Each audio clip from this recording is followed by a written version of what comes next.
Na galera, tranquilo, na boa. O tema da moda, né, é ciência e opinião. Afinal de contas, de certa forma, está se tentando desqualificar a ciência, dizendo que ela erra, né? Pegando a ciência e dizendo que ela é apenas um amontoado de dados, então alguém coloca dado de um lado dizendo científico, o outro coloca outros dados dizendo científico e eles colidem entre si, de certa forma tentando dizer que tudo é uma mera opinião. E aí vem a questão da moda, que é sair desta luta de contrários à necessidade de se falar sobre opinião. Afinal de contas, o que é isto? Ou o que a filosofia tem a dizer sobre isso? Não que eu vá fazer um histórico, mas enfim, dar uma conversadinha sobre este tema. Observo quando a extrema-direita está defendendo uma opinião, né?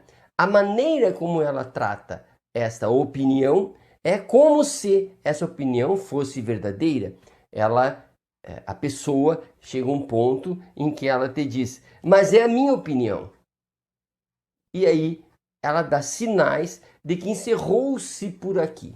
Mas se nós pegarmos o dicionário comum da língua portuguesa, veremos que opinião é baseada na liberdade que a pessoa tem de falar sobre as coisas. E essa liberdade, neste caso, eu não estou apontando uma liberdade jurídica, mas uma liberdade no sentido de que não precisa de fundamentos.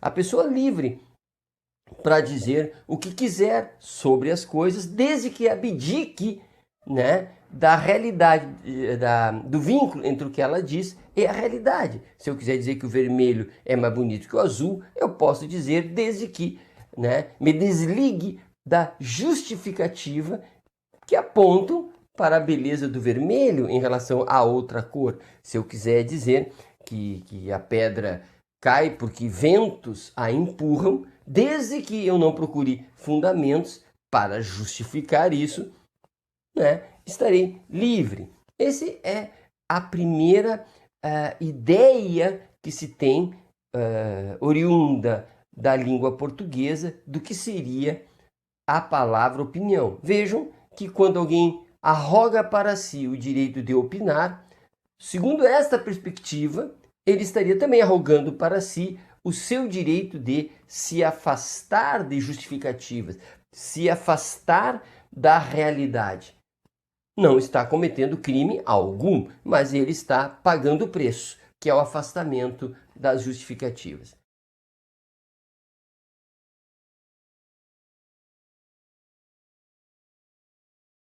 Já Platão, e aqui não vamos explicar Platão, mas Platão dizia que entre a ignorância e o saber, né? Entre a ignorância e a verdade está a opinião.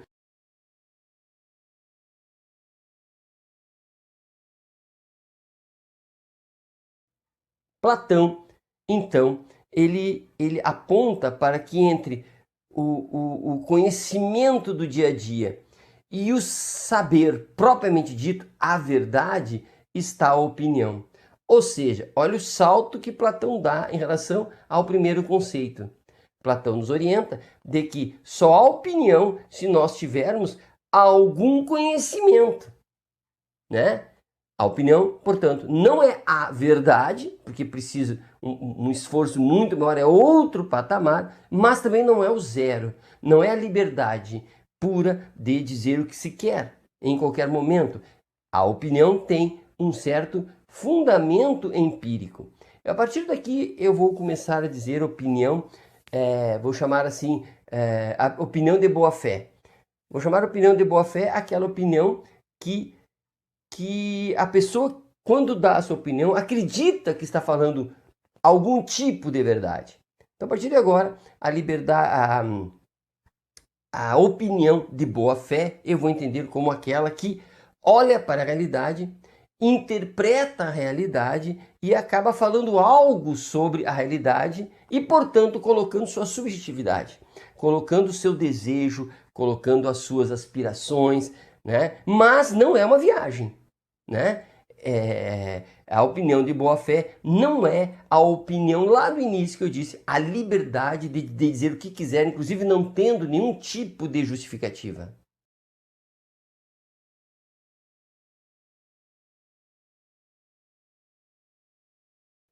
Percebam, portanto, que se nós fôssemos conversar com o Platão, ele diria que nós vivemos no mundo da opinião, né? Mas que buscamos uma verdade. E nós não vamos aqui explicar Platão. Mas veja como a palavra opinião aqui já tem a ideia de busca, já tem a ideia de fragilidade, de temporalidade, né? Ela vai durar um tempo, né? Em contrapartida, tem os que nada sabem.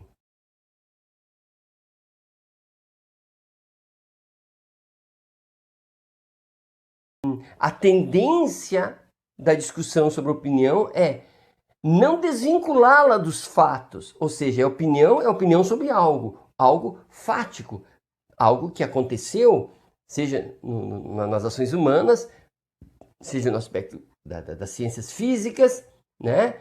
E quando o fenômeno acontece, eu falo sobre o fenômeno e depois testo.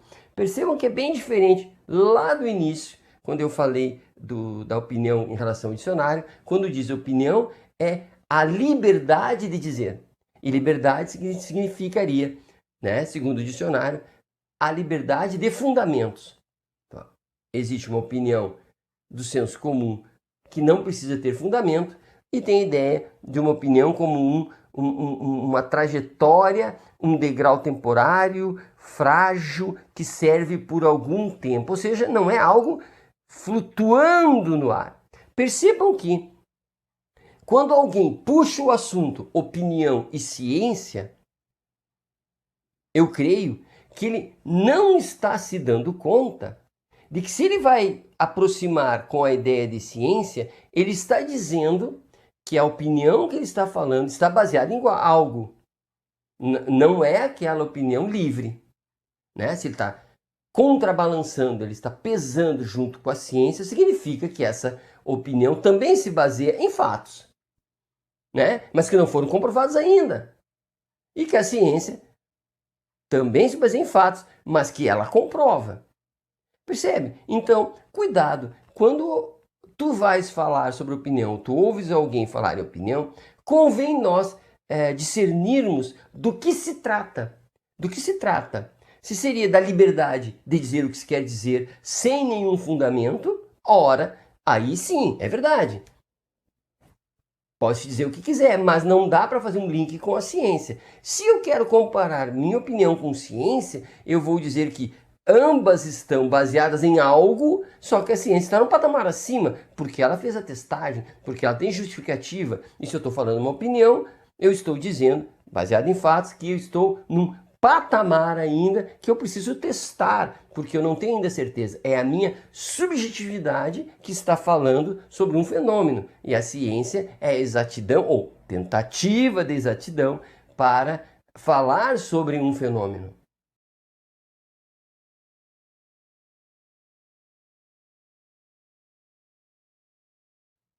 Portanto, percebamos que se eu falo da ciência, eu estou me falando em justificativas, juízos que podem ser testados e que têm um grau de exatidão, né, alto, né, um grau de certeza, melhor dizendo alto, não certeza absoluta, mas um grau de certeza muito alto. Quando eu estou falando de opinião, eu estou dizendo que o critério sou eu, ou o meu grupo, ou a minha ideologia, que o critério é minha mente, é a minha crença ou a crença de pessoas que têm pensamento similar. Vejam, se porventura, bota a ciência de lado, se eu e o meu grupo somos o critério, quanto mais eu endeuso esse meu critério, quanto mais eu valorizo esse critério, significa que eu vou me fechando. E a ideia de crença, ela vai se desenvolvendo, ela vai se fortalecendo. Percebe a ideia do mito? Aí nós vamos sair de uma opinião para o mito, né? Porque o que é o mito? O mito também é uma explicação. O mito também é uma racionalidade. O mito tem verossimilhança com as coisas. O mito é uma tentativa de explicar as coisas sem fugir muito. O mito não é uma viagem, uma fantasia total, é uma tentativa de explicação. Mas o mito tem o critério fé.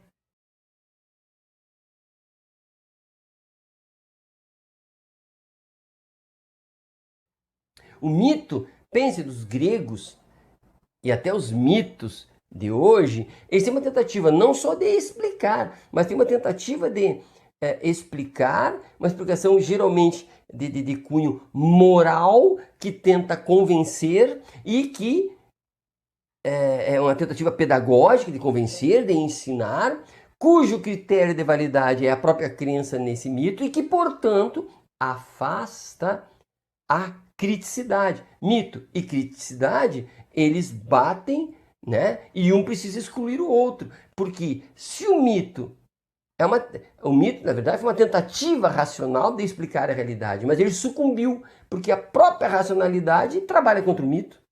Porque quando aquilo que era mito se esclarece, ou ele vira ciência, ou ele fica lá, no mito mesmo. Ou seja, é sinal de que ele não é testável, ele é simplesmente um momento de fé, de crença.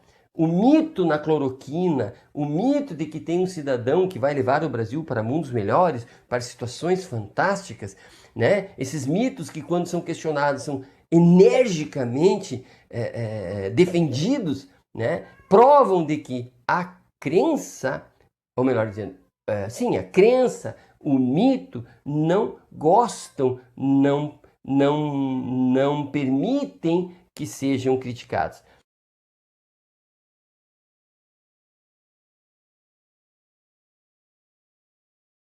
Veja a linearidade.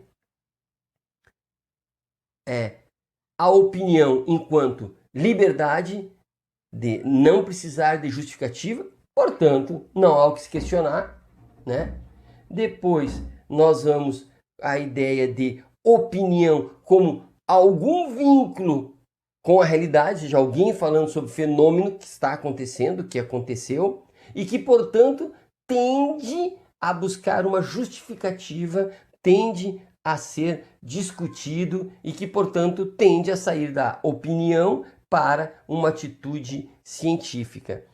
E, neste momento de opinião para atitude científica, há aquele que fica apenas no mito, ou seja, ele elege a subjetividade como um valor em si mesmo, elege a subjetividade como aquele momento em que as pessoas ratificam as suas opiniões, e aí a justificativa são os próprios crentes, né? E aí, portanto, não há como sair daí e a pessoa fica presa neste mito, tendo muita dificuldade para sair dele.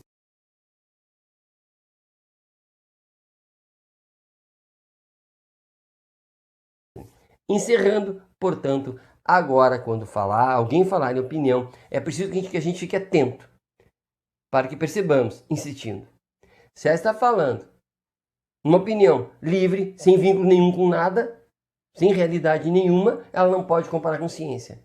Se ela está falando, é minha opinião baseada em fatos, mas é opinião baseada em fatos, ela tende a aceitar a criticidade e tende a migrar da opinião, né, frágil, temporária, né, para uma verdade científica, né? E aqui é o perigo, portanto, de alguém falar em opinião, na verdade dizendo que é o meu mito, né? Não é exatamente minha opinião, mas é aquilo que eu creio, que eu me esforço e que eu vou manter assim, né? E eu vou lutar por essa minha opinião. Então, é um mito. Fica o risco de, se nós não percebermos essa linha, nós começarmos a discutir com alguém que diz que está opinando, mas na verdade está falando do seu mito, e portanto ele vai renegar, ele vai ficar furioso e não vai discutir. Ele vai te agredir. Então o maior perigo é opinião igual a mito. Esse é o maior perigo, porque ele está estagnado, parado e talvez não haja o que fazer até ele descobrir por si mesmo que é apenas um mito. Certo? Abraço e até a próxima.